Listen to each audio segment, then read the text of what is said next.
Today we're going to be working on this Rockola Super Sound 2 jukebox, and the last part we discussed why the dollar bill acceptor really isn't repairable, and why it's not really worth repairing. So today we're going to be figuring out how we're going to be replacing it with what would have originally been a block-off plate if it was an option with the dollar bill acceptor from the factory. It would have had a metal plate here, with a little plastic piece in the middle with that fancy little Rockola R in the middle. Unfortunately, I don't have a physical one of those to copy, so this was the best I had, this rather blurry photo I found online.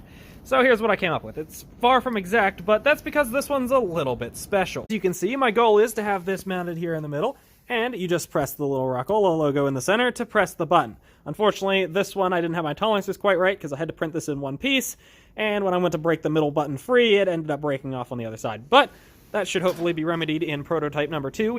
Now I designed this to mount using a standard arcade nut, and obviously I have these 2 plastic posts to keep it from rotating when it's mounted in the piece of metal. The issue is, I designed it with this nice oval shape, because then it didn't stick out past the front piece. And then I realized how difficult that's going to be to cut in the metal, because I can't just drill a hole that round sized, or it's going to stick out past the edges of this, so I'm going to have to cut that actual oval shape. As you can see, I'm going to have to reinforce that arm, well, both those arms, and honestly everything, as that one broke off and I had to plastic weld it back on, but as you can see, we have our nice little Rockola button that looks absolutely fantastic. Now, I'm going to print this out of resin, and that should make it so my tolerances are a little bit better, because that's going to be printed out of a much higher resolution, and I shouldn't have as many tolerance issues as I do with FDM printing.